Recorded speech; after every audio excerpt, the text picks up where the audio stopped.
After spending a lot of time exploring Umbral Sands, I've found one of the most iconic bosses in RuneScape history.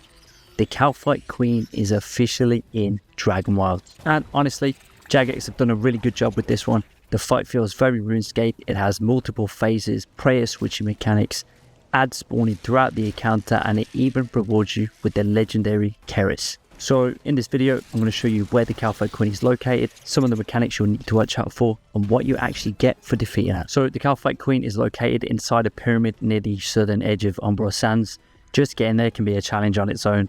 I died so many times. The area is packed with Kalphites, the desert's constantly throwing sandstorms at you, and unless you're reasonably geared, you're probably going to die a few times as well. There's lots of Kalphite guardians outside, of course the sandstorm as well, but you can just walk up to the entrance and avoid these and just walk inside. Once you get inside though, the game introduces you to one of the coolest mechanics in the entire dungeon, the Scarab Staff. So when you enter, you're given this special staff that creates the protective area around you. That's going to keep these tiny scarabs away, and trust me, you don't want to go outside of this area because you're going to get hit for constant damage. Hundreds of these little guys are going to immediately start chewing through your health. It's only small damage, but it does add up really quickly. What this means is you can't really play the dungeon like you normally would. You can't cut enemies halfway across the room. You can't endlessly run away while firing a crossbow. You have to stay within the radius of this staff. So I actually found melee surprisingly useful here because most of the fights happen at close range anyway. I was pulling enemies one at a time wherever possible and then finishing them off before moving deeper into the pyramid. And luckily the pyramid itself isn't even that long. Eventually you'll reach the Kalphite Queen herself, and if you played old school RuneScape or RuneScape 3, you'll immediately recognize what Jagex is trying to do here. They're not just going for the giant bug with a huge health bar. This fight actually has really cool mechanics that really are true to the original games, and there's quite a few of them as well. So the first phase one is fairly straightforward, but it can still catch you off guard. The Queen is going to hit hard. She can poison you. Throughout the encounter, she's going to summon these additional Kalphites into the arena as well. These became my highest priority whenever they appeared because I just don't want to get overwhelmed. That's one of the main things that's going to get you killed in this game. And the other thing that you'll notice is a lot of the attacks are delayed. She's going to look like she's going to attack and then stall this.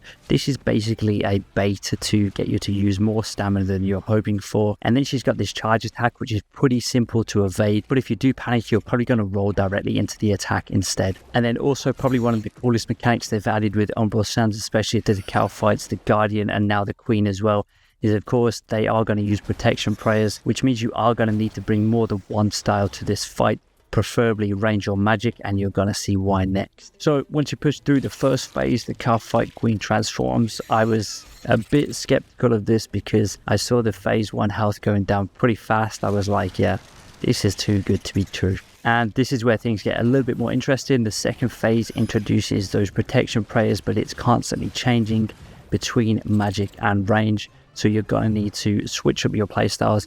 Make sure that you have those on your hotbar or nice and easy to get to. Feels very similar to the classic Kalphite Queen from RuneScape, where changing combat styles was always part of the encounter. And then of course you really don't want to use a melee weapon here because the Kalphite Queen in the second phase is flying around. So it's going to be very hard to do damage. So I would definitely use magic and range during this fight. In phase 2, there's an additional mechanic where there's a charge up, which is going to fire this orb at you. I'm pretty sure it's going to one-hit me, but I managed to avoid it every single time. And even though this fight isn't too mechanically overwhelming, it definitely keeps you engaged the entire time. Honestly, I did expect it to be harder. I went in fairly blind. I didn't really have the proper magic setup, and I still managed to get the kill on my first attempt. That said, I do think that a lot of it came down to taking things slowly and respecting the mechanics as well. If you ignore the ads, panic dodge, or fail to adapt, I can definitely see this fight causing problems for a lot of players. And after defeating the Kalphite Queen, I lacked something I wasn't expecting, the Keris.